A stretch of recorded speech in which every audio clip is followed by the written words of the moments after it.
Bonsoir les serviteurs de Dieu et servantes de Dieu. Je suis certain que nous avons fait comprendre la distinction, la différence qui existe entre Lucifer et Satan ou le diable. Donc vous appelez Satan le diable. Avant tout, d'abord, avant qu'il soit appelé Satan, qu'il soit appelé le diable, il fut appelé chérubin protecteur.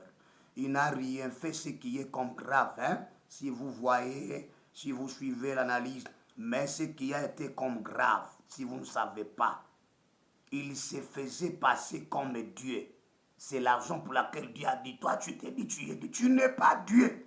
Tu es un homme. Il prenait la volonté de Dieu comme sa propre volonté. Donc il prend ce que Dieu n'a pas dit et dit que Dieu a dit. Je suis tel, Dieu a dit. Évitez ça, vous suivez tous les prophètes, vous. Évitez de tels comportements. Parce que vous voulez dire comme ça dans une assemblée pour épater les gens. Non, vous créez un problème avec Dieu.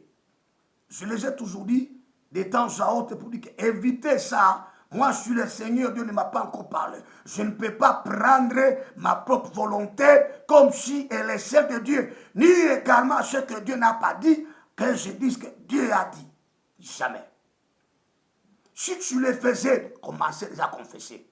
C'est ça le début. C'est ça le problème. C'est ça la guerre qui a commencé. Quand Dieu a commencé à constater qu'il dit ce que moi je n'ai pas dit. Donc il se prend à Dieu. Vous voyez, c'est ce que font beaucoup de gens. Après quoi ils se disent qu'ils sont serviteurs de Dieu. Non, vous êtes aussi chérubin protecteur. Il n'a pas commis ce qui est grave. Il n'a pas couché avec la femme d'autrui. C'était seulement ça. Mais quant à Lucifer, vous avez entendu, lui s'est dit, il faut qu'il bouleverse tous les autres anges, qu'il monte jusque-là, au sommet. Où c'est? À l'extrémité du septentrion, à l'extrémité du nord. Il veut être là. Fait. Ce n'est pas comme la plupart les disent que non, il voulait être égal à Dieu. Non, non, ce n'est pas monter à l'échelon, se trouve Dieu. Il voulait monter quand même à un échelon très élevé. Et où c'est? Il doit le gérer. Il veut gouverner. Il veut être comme Dieu. Où c'est? À l'extrémité du nord. C'est ce qu'il voulait. Dis-moi. Donc, sur les 4 coins cardinaux, quand lui voulait prendre un seul point cardinal, écoutez, même si Dieu l'aurait accordé de prendre un seul point cardinal, est-ce que devrait-il être semblable à Dieu? Jamais. Vous voyez? Même s'il prenait ces coins-là, allait gouverner par sa propre autorité, allait gouverner avec d'autres anges, est-ce que serait-il semblable à Dieu? Pas question. On ne se moque pas de Dieu. Vous voyez, je dis que je vous préviens, vous pouvez être un faux Lucifer sans le savoir. Parce que beaucoup, ce sont ces méthodes qui sont en train d'appliquer dans leurs églises, dans leurs groupes de prière. Pourquoi? Pour épater les gens de ne plus quitter parfois l'endroit, parce que les gens, la plupart des gens veulent assez qu'ils entendent Dieu a dit, Dieu a dit. Écoutez, les gens aujourd'hui, c'est difficile de prier même sans parole. C'est-à-dire quoi? Ils veulent de temps à autre, quand ils prient, que Dieu parle.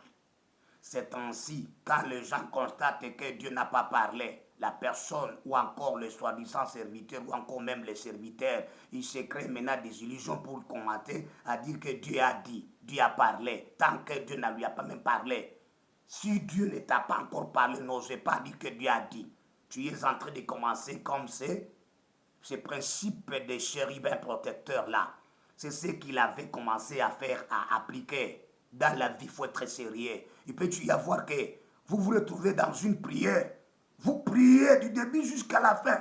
Même s'il n'y a pas une parole. Mais nécessaire, vous avez prié.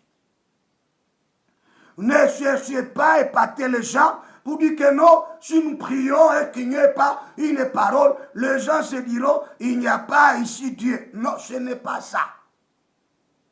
Moi, quand le Seigneur me dit, le Seigneur me dit. Parce que je ne fais pas ma propre volonté. Je ne peux pas prendre ma propre volonté à celle de Dieu. Dieu lui reproche pour dire que toi, chérubin protecteur, écoutez, c'est pourquoi ainsi parle le Seigneur éternel, parce que tu prends ta propre volonté pour la volonté de qui? De Dieu. Je ne peux pas prendre ma propre volonté pour répartir les gens pour qu'ils connaissent ce que Dieu parle avec moi. Il faut que je leur dise que Dieu a dit. Il faut que je leur dise que le Seigneur a parlé. Aussi longtemps, Dieu n'a pas parlé. Jamais. Tu te ferais un chemin qui va t'amener là où le chemin protecteur a été amené. Ah oui, je dis la vérité. Écoutez, c'est ainsi que beaucoup d'églises sont ouvertes. Pourquoi? Elles veulent de temps à autre mater les gens. Oh, Dieu a dit ceci. Dieu a dit ceci. Frère, ne dites pas ça. Si tu avais déjà fait ça, allez confesser. C'est un danger que tu cours.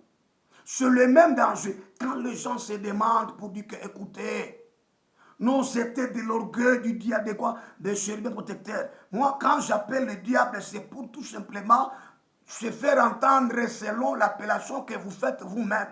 Mais pour moi, d'abord, à ce temps-là, à cette époque-là, il n'était pas le diable. Il était chérubin protecteur. Si vous voulez aller lire les versets 12 là-bas, descendez. Il a même atteint la perfection. Parce que quand tu l'avais atteint la perfection, d'autres anges commençaient maintenant à l'admirer. Il oublia pour dire qu'elle est serviteur de Dieu. Il fallait faire rien que seule volonté de Dieu et non pas la sienne. Mais lui a pris maintenant sa propre volonté, appliquée comme si c'est celle de Dieu. Évitez ça. Même si tu es pasteur, même si tu es évangéliste, même si tu es qui que ce soit, évitez ça. Tu t'écartes petit à petit avec Dieu. Alors ça sera moi. Quand dans ta bouche commence déjà, moi je fais. Moi j'ai prié sur tel, il a été guéri. Attention, moi je ne guéris jamais. C'est Christ qui guérit, pas moi. Je ne guéris pas. Quand Dieu me dit parle à telle personne, je lui parle. Si Dieu ne me parle pas, je ne peux pas aller motiver quelqu'un pour le maintenir jamais. Il arrive à un certain moment, nous prions, sans même des visions, sans même des révélations, sans même une parole. C'est ça. Mais nous avons prié et Dieu a entendu ça. La plupart des gens croient comme si vous priez, il n'y a aucune voix, il n'y a aucune parole, il n'y a aucune prophétie. Là, il n'y a pas de... Ce n'est pas ça. Vous poussez les serviteurs là à commencer à monter les choses qui ne sont plus dans la pensée de Dieu. Les propres pensées, les propres volontés, pour vous faire plaire vous. Attention, n'osez pas. Ah oui, il fait chaud, permettez-moi. Maintenant, une fois vous avez connu que ce n'était pas un problème tellement grave à vos yeux, mais devant le Seigneur, c'était un problème grave. Il ne fallait pas que chérubin protecteur paraisse. Il s'agissait que Dieu paraisse. Voilà, c'était ça. Que Dieu puisse être là. Que Dieu voie Dieu. Voyez. Parce que l'assemblée là, des petits dieux là, doivent connaître Dieu. Il a dit que je vous ai dit que vous êtes des dieux. Il ne faut pas qu'on voie votre pensée. Il ne faut pas qu'on te voie toi. Tu te fais des éloges. Tu te fais voir. Tu t'autoprogrammes. Attention. Au nom de qui? De Dieu. Non. Si Dieu ne t'a pas envoyé, allez dire à quelqu'un pour dire que Dieu m'a envoyé. Ne parle pas. À moins Dieu t'envoie. Parce que quand Dieu t'envoie, quand Dieu donne une prophétie, il a encore des provisions. Si toi-même tu te crées des prophéties, tu n'auras pas de provisions. C'est pourquoi vous finirez par toucher, par tomber. Que Dieu vous bénisse. Plus tard, vous allez quand même voir que vous allez comprendre que le chérubin protecteur a quand même maintenant le surnom. C'est pourquoi vous l'appelez Belzébul, vous comprenez, avec de tels termes-là, vous appelez le diable qui signifie calomniateur, vous appelez maintenant Satan. D'abord, au début, le terme de Satan était un nom commun. c'est-à-dire tous les anges là-bas dessus, étaient appelés comme Satan. Mais à vrai dire, maintenant, au fur et à mesure, le terme Satan est resté maintenant avec les chefs. Les chefs, ce n'est pas Lucifer, mais Lucifer est puissant plus que même le diable. Je viendrai vous faire comprendre ça encore avec une autre vidéo. Que le Seigneur vous bénisse de partout où vous nous retrouvez et de partout où vous êtes ou de partout également vous faites votre préoccupation. Voilà, c'était ça une petite partie. Vous avez compris que non, il y avait ceux-là qui étaient tombés même avant lui. Donc il n'y avait pas qu'une seule rébellion, comme la plupart le croient qu'il y avait une seule rébellion du diable. Ils confondent avec le diable, avec Chérubin, avec Lucifer. Non, Lucifer est venu après la première rébellion. Maintenant, la rébellion de Lucifer. La troisième rébellion est celle que vous allez trouver dans les livres de Genèse chapitre 6. Là, je ne peux pas, parce que c'est une rébellion qui n'était pas allée joindre au diable. Non, c'est pourquoi c'est tout à fait une rébellion qui a été prise maintenant en prison par le Seigneur Dieu lui-même. C'est la raison pour laquelle ces anges-là ont laissé seulement les traces dans ce monde en enfantant les enfants qu'on appelle les néphilim, ou encore, à un bon terme connu par tout le monde, les géants. Vous voyez, ils ne s'étaient pas réunis au gouvernement du diable. Non, non. Là, ils étaient tellement déjà arrêtés. Il n'y avait pas moyen également de les laisser. Ils ont perdu leur dignité, ils ont perdu leur dignité, et leur honneur, c'était terminé pour eux. Ils attendent également aussi le jugement. Voilà ce que je vais vous dire, qu'il y a 3 rébellions. Tandis que la première rébellion a été effectuée au ciel. La seconde rébellion au ciel. La troisième, c'est sur la terre. Là, tout le monde connaît ça. Moi, ce que je voulais seulement, c'est vous faire la différence entre chérubin protecteur et Lucifer. Donc, entre Lucifer et chérubin protecteur, il y a tout à fait une différence. Maintenant, dis-moi, vous qui nous donnez des témoignages. Oui, je comprends. Je ne vous attaque pas, vous qui nous avez donné les témoignages, pour dire que non, nous avons été en réunion avec le diable. Vous vous trompez pour rien. Semble-t-il que vous n'avez même pas vu le diable.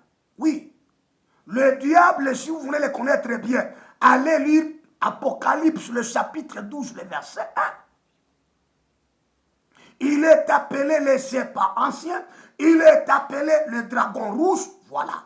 Et quand vous suivez bien, la plupart de ceux-là qui étaient les occultistes, ils vous disent, non, nous avons été en réunion avec Lucifer. Là, je ne m'en conviens pas. Oui, la plupart, Lucifer ne s'est jamais fait apparaître aux gens comme un serpent. Il apparaît comme un petit chien blanc, de 11 ou à 12 ans. Vous voyez, avec sa beauté dont ils apprécient les gens. Et ainsi les yeux comme ceux d'un chat. Jamais. Maintenant, quand vous dites, vous avez été en réunion avec les diables. Quel est le diable? À moins les petits diables, là j'accepte. Le diable, le chef. Ah non, attention, hein. Attention, hein. Je ne m'en conviens pas. Je ne vous en veux pas. Mais ce que je sache, nous savons que le gouvernement du diable, c'est un gouvernement mensonger. Ils peuvent mentir. Oui, vous avez vu ce que vous avez vu. Mais attention. Essayez de voir et de vivre, de voir aussi la Bible. Que dit la Bible? Parce que l'opinion, la pensée populaire, pour eux, Lucifer, c'est lui le diable. Pour moi, non. La Bible, elle est claire, elle refuse ça, cette opinion-là. Le diable, c'est le diable, qui fit chérubin protecteur, qu'on appelle le serpent ancien, Satan, le diable, c'est celui-là. C'est celui-là. Or, le chérubin protecteur que vous voyez ici, il n'a jamais commis des problèmes autres, si ce n'est que prendre la volonté, sa propre volonté à celle de Dieu. C'est de là qu'a commencé le dégât. Et c'est celui qui s'est nommé Dieu. Vous voyez, il voulait détourner les autres anges. Que c'est moi qui suis le Dieu. Non, non, non, non, non, non, non, non, non. Non, pas question. Que Dieu vous bénisse de partout où vous êtes. C'est la raison pour laquelle nous vous disons qu'attention, quand vous lisez la Bible, lisez avec précision. J'ai seulement utilisé les 2 livres. Sinon, j'utiliserai beaucoup de livres qui témoignent ouvertement qu'il y a en tout cas une différence entre Lucifer et entre les chérubins protecteurs. À la prochaine occasion, je vais vous parler maintenant. La différence qui existe entre les vrais Lucifer et les faux Lucifer. Ça vous tique? Ça vous tique? J'ai dit à la prochaine. Je vais vous parler mais la différence entre le vrai Lucifer et le faux Lucifer. Ce n'est pas étonnant. Ça va parfois vous déboussoler, mais je voudrais à ce que je vous prépare. Parce que plus tard, c'est ce qui est déjà monté. Comment est-ce que ces gens-là viendront vous traumatiser avec des versets bibliques parfois que vous allez accepter parce que vous n'avez pas reçu l'amour de la vérité pour être sauvé. Que Dieu vous bénisse. Amen. C'était votre humble serviteur, le berger, Seba Ilunga Dadi. Nous vous demandons de vous abonner sur la chaîne de manière à ce que vous puissiez ne pas manquer des enseignements, ne pas manquer de remarques qui vont commencer à fortifier votre foi et à connaître la profonde vérité. C'est à travers la chaîne que vous nous atteignons, que nous vous atteignons là où vous êtes. Oui, avec la chaîne ici, ça va vous permettre à ce que vous connaissiez. Si vous avez des questions à poser, vous nous écrivez. Oui, vous serez les bienvenus. Oui, oui. Si vous avez compris également, vous nous dites, pasteur, nous avons compris. Ah oui, c'est cela. Qu'on ne vous traumatise pas, qu'on ne vous trompe pas, qu'on ne vous présente pas 2 choses comme si c'était une seule chose. Non. Je vous dis que plus tard, je vais vous parler les vrais Lucifer et les faux Lucifer. Que Dieu vous bénisse de partout où vous êtes. Amen.